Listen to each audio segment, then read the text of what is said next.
Good afternoon, everybody. Alex StarCraft here, bringing you guys another StarCraft 2 commentary, not from IEM Kiev. Yay, it's so exciting. This replay is actually going to be from a recently released The Little One replay pack from Team Liquid. It's on teamliquidpro.net, teamliquidpro.com, not teamliquid.net. So you can just go download the replay pack, and it has a whole bunch of replays with the little one just on the ladder, I think. And here he is, Game of Drones. Very a little clever play on words there. Obviously a reference to that show Game of Thrones, I believe it is called. I've never watched it, but I have heard of it, and I know Husky's talked about it before, stuff like that. And he's going to be against EmpireWelmu. I'm just going to say Welmu. I guess he is on the Team Empire, same team as Koss, who is obviously a very good foreign Terran player, European. He's one of the top foreigners on the scene right now. And I'd assume he is from this team, and if he is, he's probably going to be very good, and regardless, they're probably going to be playing on the EU ladder, so he's got to be in top masters, grandmaster, something like that. So regardless, it should be a good game. And I'm excited to be bringing you guys a Zerg versus Protoss just because I have not in a little bit. And so, I just looked through my cast, saw which one I casted least recently, and it was indeed Zerg versus Protoss. For a while, I felt like I was doing too much of that. But I'm going to be casting another one here. And so, depending on how this game is, I might cast another one, I might not. I will decide after this. But I got out of class an hour and 10 minutes early for an hour and 15-minute class. And so I have a lot of time to bring you guys all the StarCraft 2 in the world. So it does look like the little one is going to be trying to get down his hatch right here, but the pro blocking it, so he's actually just going to go straight for the third expand right there. And has he scouted the Forge Fast expansion yet? No, he has not. So it's a little risky from the little one. Just kind of guessing, oh, so he's probably going to be going for a Forge Fast expand. Or some early expand, so he feels perfectly safe getting this up, and this probe has just kind of got to be like, what's going on here? And so the little one does have his pool done. He's got the Overlord, Queens, Zerglings on the way, droning a little bit with an extractor trick, I suppose it was. You can see he's oversupply right there. And we have Welmu just throwing up his cannon gateway, completing that wall off. And this is something I see Terran, or Protoss, I should say, doing more and more. Just because on maps like this, where if you did do a normal Forge Fast expand where your wall is in front of your Nexus, you have to wall off, like you have to try and arc it around, like all around here. And they can still run around. It's just a huge surface area to try to protect. You often need like 2 cannons, even with excellent placement, often more like 3. But now we see Terran players, they are putting their Nexus as a part of the wall almost, which of course does make it a little more vulnerable, but this cannon covers about this range, so it gets the mineral line as well as the Nexus, at least for many Zerglings. So this is still a safe Forge Fast expand, and obviously the Forge Fast expand is that favored Protoss opener versus Zerg because it gets you the early economy, it's fairly safe. And so that's why the Zerg often just goes for that quick double expand to try and keep ahead in the economy like you're supposed to try to as Zerg, like you should as Zerg. So it looks like the little one did throw down an extractor. He didn't actually start mining off it. He's going to start getting that now. And again, normally against a Terran, you will see Zerg players, they get that early Zergling speed, if nothing else. They'll mine 100 gas and then pull off. A lot of times they'll keep on there. Versus Protoss, you often don't do that as much, especially because, again, you're going for such the big economic play earlier, where all you really want, you want Queens, drones, Overlords. So gas will really just kind of decrease your mining speed. And we do have the little one just makering around a little bit. He does know that this Zealot's going to be on the way. We have a Stargate coming down from Welmu. Now, I do not think the little one has seen this. No, he has not. But this is just going to be Stargate pressure. I wouldn't be surprised to see another one throw down. But either way, this Stargate pressure can be very effective if the Zerg is not prepared for it. We do see the little one. He's not making any extra Queens. He's not making an evolution chamber. So, of course, no spore crawlers. Nothing like that. But once he sees this, as he probably will with at least maybe this Zergling, one of these Overlords over here, something like that, he should react pretty well. He'll just throw down more Queens, and we do have a 4th and 5th Queen on the way right now. I believe it is 4th and 5th. No, it is 3rd and 4th, because this expansion did just finish. But so it looks like the little one is going to be at least fairly well protected from any light Stargate play. So it's really going to be a matter of how much Welmu wants to commit to this Stargate play right here. And we do see he has a good amount of Chrono Boost saved up, which he is spending on the Stargate, not on the Warp Gate. So this is definitely going to be a Stargate-centric opening, because the Warp Gate, of course, is still about 40 seconds, 45 seconds from being done. And we have the little one with almost perfect timing, throwing down that the double evolution chamber. That's very good. Of course, for the upgrades, you only need one for the spore crawlers, but the Roach Warren as well. And so this is probably a nice little timing the little one's worked into his build, where he knows, okay, if I throw this down right now, it will not only let me get these double upgrades pretty quickly, which of course he wants to do, but it will also let him defend against any Stargate harass. You can see it finished right before these two Void Raids and the Phoenix finished. Of course, as soon as he sees that, you see him throwing down Spore Crawlers, making another Queen. Most of the Spore Crawlers will be at his third, because that's the most exposed space. He does also have a Spore Crawler in his natural, and I hope he's going to throw down one in his main. There it is, just because they are not linked with Creep, so that can be a little hard to defend sometimes. It looks like he's just going to be picking off these Overlords. The Overlords have nothing they can do. They are so slow. Much slower than in StarCraft 2, and they're not detectors, which I feel like they should be, but of course that would be a little bit overpowered. Observers would be almost useless against Zerg if that happened. But we do see Welmu doing a little bit of prodding. He sees the Spore Crawlers, he sees the Queens, he pulls back, he says, alright, that's not happening. So I'm going to head over to the main and see if I can do any damage over there, or I guess the natural. At the same time, we have the little one just making sure no third going up, nothing like that, no huge economic play out of Welmu. We do have a Warp Prism on the way, and of course this means he does have the Robotics Bay, as well as, or does he have the Bay? You need the Bay for the Warp Prism, don't you? Or am I wrong? Well, he has the facility at least, which is very good. It can allow him to transition into Colossus or Immortals. We do see the Bay on the way, so you do not need the Bay for a Warp Prism. I'll have to remember that. But that can be very good, especially because it looks like the little one is going to be going for some very, at least initially, Roach-focused play, maybe Roach Hydra. Which Roach Hydra, for a long time, was just kind of considered absolutely terrible against Protoss. But now, many Zergs have figured out how to make it work, and the key is kind of just do not, under any circumstances, max out on that against a Protoss Death Ball and expect to stand a chance.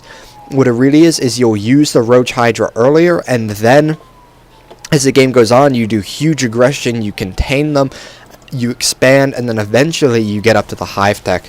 We do have the Warp Prism play going down back here, but the little one, I'm not sure if he spotted that, but he shut it down very quickly. That did no damage, just got 2 free Zealots, and almost all the shield off of the Warp Prism. So we have a few Phoenix just sitting over here, maybe going to go back in a minute, see if they can do any harass. I'm not sure if you guys can hear that. There's a little bit of construction going on outside my dorm. Hopefully it's not too much of an issue. Of course, the other day, Day 9 was doing a daily, and there was helicopters repeatedly flying over his house. So I guess a little bit of construction isn't quite the end of the world. And these Zerglings are going to spot this army. They're going to see the Colossus. So they do know the composition of this army. And it is the Void Ray Colossus army, which can be very scary. Of course, one of the best units to counter this is definitely the Mutalisk. Now, I'm not sure if he will have Mutas on the way, or if he'll just be throwing in some Corruptors. But he does see the timing on this third. Very good creep spread from the little one. If you look, or I shouldn't say very good, but if you look at the mini-map, it's very good creep spread for defensive purposes. Everywhere between his bases, anywhere he would need to go to defend, there is creep. And wow, he has a lot of drones. Taking a look at the economy tab, we have 80 drones from the little one on 3 base. So that is a little bit of overkill. Now, once he has the 4th base up, which he is getting now, and he gets these extractors, which I imagine he'll do, and he's just mining the gas, he will have almost perfect saturation at all of his bases. We do have a little more Warp Prism play looking to go out here, but we do have 3 Queens, which are going to go. They're going to try their best to snipe the Warp Prism. Hope might escape. Yes, it does escape. That is not fun for the little one. 10 health left. That would have been... How much damage does a Queen do? That would have been... yeah, one attack from the Queen would have gotten it right there. So that is no fun. But right now, both players just teching up for the most part. We see Welmu actually grabbing, like, every tech piece you can get, especially if he throws down a Templar Archives after this, which would be a little bit weird. It'd be a little bit expensive, but he does have the Stargate tech already down. He has the Colossi already down. He's getting up the Twilight Council, which will let him get Blink if he chooses to, as well as the Zealot Charge, which is very effective. We also have the air attacks on, or air weapons on the way. We do have the Blink, the shield, so a whole bunch of upgrades. And he does scout the timing on this 4th and 5th expansion from the little one using these Phoenix. And Phoenix, obviously they're great for harass in the early game. In the later game, they're really just some of the best scouting units you can get, as long as you're careful from them and don't fly them over like a pack of Hydras. You can get a lot of valuable scouting information with this, and we actually have another expansion coming up from the little one in the top right at Welmu's 5th. And it looks like the Phoenix are going to scout that. They're saying that's a little bit weird, but hopefully that's just kind of to delay a little bit, maybe mine from it some if he can. And of course, once the hatchery disappears, there is still the creep, and that can deny the expansion for a little bit longer. But he is going to be losing quite a few queens here. He's still at 200 at maximum supply, so that's nice for him. So taking a look at the supply, we see that the little one is about 20 supply ahead, which is fairly normal for a Zerg vs Protoss game. Oh geez, sorry, I meant to select this, not click down here. But Welmu does have those 3 bases up, and the 2 base Protoss is definitely manageable as Zerg.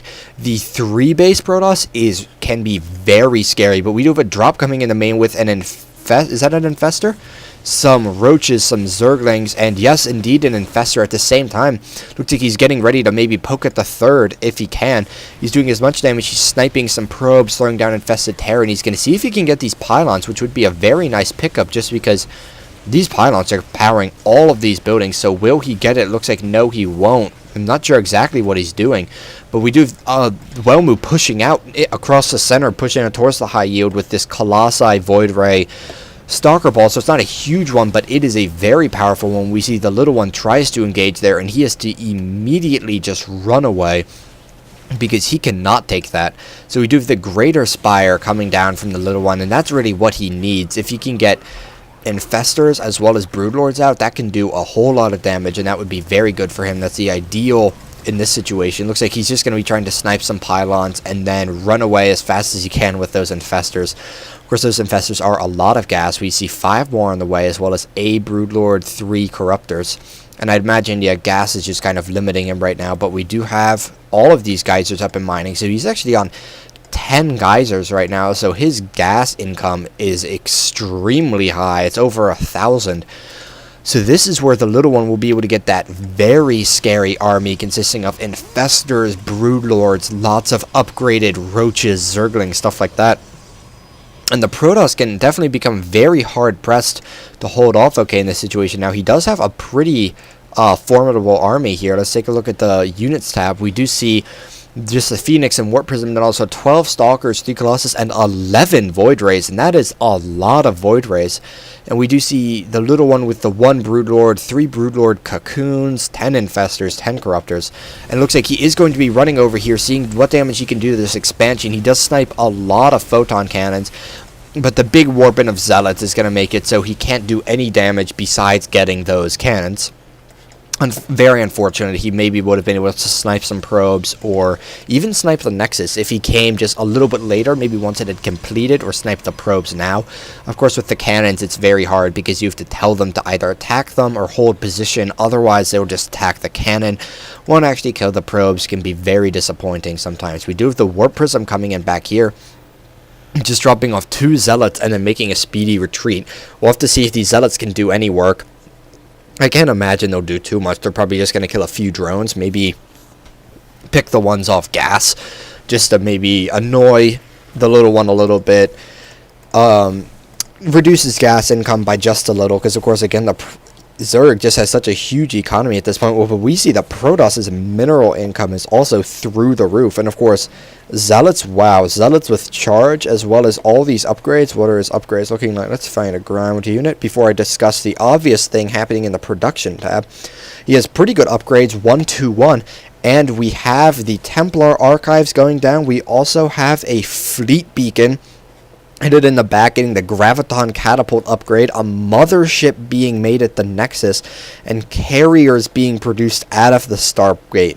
So this is starting to get insane, guys. This is going to be a Void Ray, Colossus, Zealot, Sentry, Carrier, Mothership army versus whatever it is the little one has. A lot of Spine Crawlers, a lot of Spore Crawlers, and his army is for the most part just getting a Broodlord, Corruptor, and Fester right now. Of course, those are very potent units, all of them are, and the Corruptors will do a good job against the Colossi and the Void Rays. Of course, they're not quite the best against the Void Rays, but they can definitely do some good damage, and the little one just lost 6 Overlords in about 5 seconds right there, so that was not fun.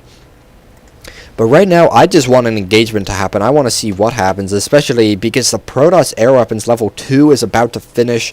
Shield 3 is about to finish. We have 2 carriers on the field, I believe it is. Let's take a look. No, just 1, because of course they take like a year and a half to build.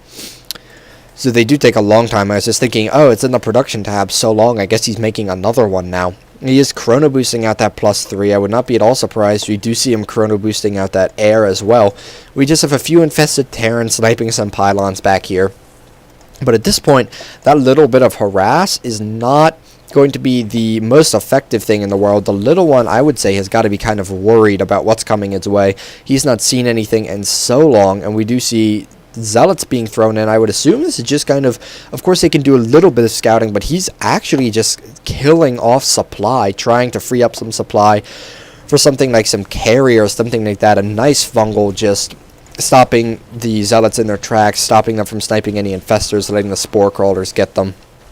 And here comes the very scary push from Welmu. I keep forgetting his name, sorry guys, but we do see him pushing in and then just pulling back. Not exactly sure what that was, just probably because of this little counterattack right here. Not too much, but what I would not be at all surprised to see him do is he's just going to push in with this army, do the damage he can, and then he can just mass recall his whole army back.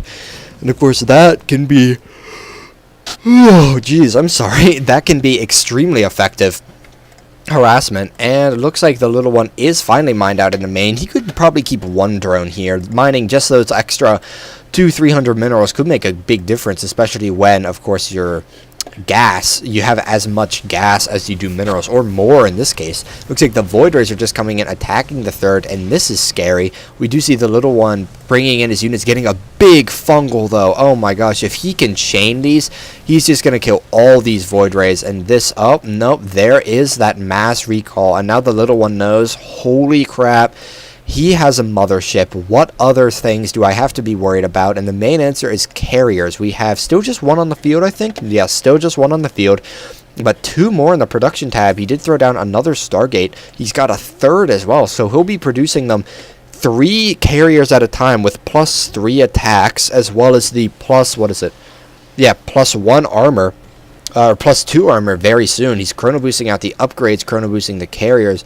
But we have the Nidus coming out over here, doing some damage there, and at the same time we have a big Broodlord Corruptor Infestor army coming in the main, and the army's actually waiting for him. This is dangerous for the little one. He has to be very careful here. Good fungals on the Void Rays though. The Corruptors and the Infested Terran are going to be doing a lot of damage, but he's forced to retreat, I would think, because he doesn't really have detection. I don't really think he can see this, but he does kill the mothership. And looks like now the little one's actually just going to be able to totally overwhelm. But at the same time, we do have a bit of a counterattack going on in the main with just a whole bunch of Stalkers. They can, of course, do a lot of damage. Most of the action is happening up here, though. The Colossus is getting sniped. The carrier doing as much damage as it can. Of course, as soon as the little one sees that, he will just focus fire the carrier. Because so 1 or 2 by itself cannot do that much damage. We do see it going down. And this counterattack is doing a fair amount of damage, because there's not a whole lot of units back here, but it's not killing a lot, and it really cannot compare to the amount of damage happening in the main of Welmu right now. There are so many Broodlords with the 2-2, there are a lot of infestors. There's even drones in here building Spore Crawlers, infestors, corruptors, just everything. It looks like this is going to get cleaned up very soon. We just have, okay, we do have 2 Broodlords. Yeah, that'll be cleaned up pretty soon. And now the Stargates are going down from Welmu. The Broodlord's just totally wreaking havoc. They do see the Dark Shrine, and so there are a good number of Dark Templar on the field. Looks like they're doing as much damage as they can to that, and I guess he has... Oh, the Spore Crawlers are detectors. So that's how he saw that. And then the Dark Shrine is going to go down, the last or second to last Stargate going down. He might be able to get out one more carrier if he can chrono boost it. No, he's not going to get that out. It goes down at the last second, and this, I would say, is not looking good for Welmu. Losing a Colossus to pure Zergling right there, that is never fun. The +3 flyer attack about to finish for the little one. But Welmu still does maybe have a small chance. He has a lot of chrono boost. He has another mothership on the way, another fleet beacon on the way. It looks like as soon as this pops, he will be producing 5 or 6, yeah, 6 carriers at a time. And maybe if he can just get out those 6 carriers right away with the wonderful upgrades that they do have, he can do a lot of damage. So we'll have to see what happens with this, but we do see his base up here almost going down. The Zealots actually doing a very good job against that Nidus Worm, but the main thing he has to worry about is just this slow push coming all the way across the map. It's just going to go through this expansion, then this one. Eventually it'll get here, but hopefully he can start producing some carriers and have something out by this time. Yes, we do have the carriers, and we see every Stargate that is producing being chrono boosted. And these carries could be very scary. Of course, they do take 2 minutes to do that, to come out, to warp in. And I do not think the Broodlords will be there by that time, but I actually don't think the little one has quite enough Corruptors. Let's take a look at the units tab. And there's 24 Corruptors. So despite the 6 carriers, it's 4 Corruptors a carrier. So he will probably be fine. Especially, even though there is the mothership, the Corruptors, these many Corruptors, they can just one-shot a carrier almost no matter what's happening. So we do have the carriers almost finishing with the mothership, and this is going to be the last stand here. This kind of reminds me of what is the mission? The mission in the prophecy that you have to do in the campaign, where you're the Protoss, and your mission is just survive or something similar. It's just like hold out as long as you can. And at the end, you just have like a whole bunch of carriers, and you're just like desperately trying to hold out at the top of your base. I feel what this is like, but of course in that game, eventually the Zerg swarm is just too much for you. And I feel like that's about to be what happens here. We do have the carriers just finishing up. He is supply blocked, and so he's building 5 pylons. And here comes the engagement. We do see the Corruptors running in. They kill the mothership so quickly, and here we go. See, focusing the carriers. He's just one-shotting all of them, using corruption on them. And I think Welmu's probably lost the game, and there it is. He does leave. These Zealots trying to maybe do a little counterattack, but of course they can't do much damage. And that was definitely a very interesting game, very long one as well. Not a whole lot of action happened before kind of the very end. There were the engagements, the attacking up here, a little bit of trading, but eventually just kind of the main engagements was like Colossus, Carrier, Void Ray versus Broodlord, Corruptor, and Fester. And the little one really just kind of showing the power of fungal growths right there if things like Void Rays do happen to bunch up. So that was a very good game, but I do think I am going to bring you guys another. I'll find another something from the Stefano replay pack. I'll find another ZVP just because there's not another one in this pack. Very sad, I know. But I hope you guys all enjoyed this, and I hope all of you have a wonderful day. I'll be bringing you guys another cast later on. Watch my videos, like, subscribe, and I love you all for it. I'll talk to you guys soon. And by that I mean cast to you.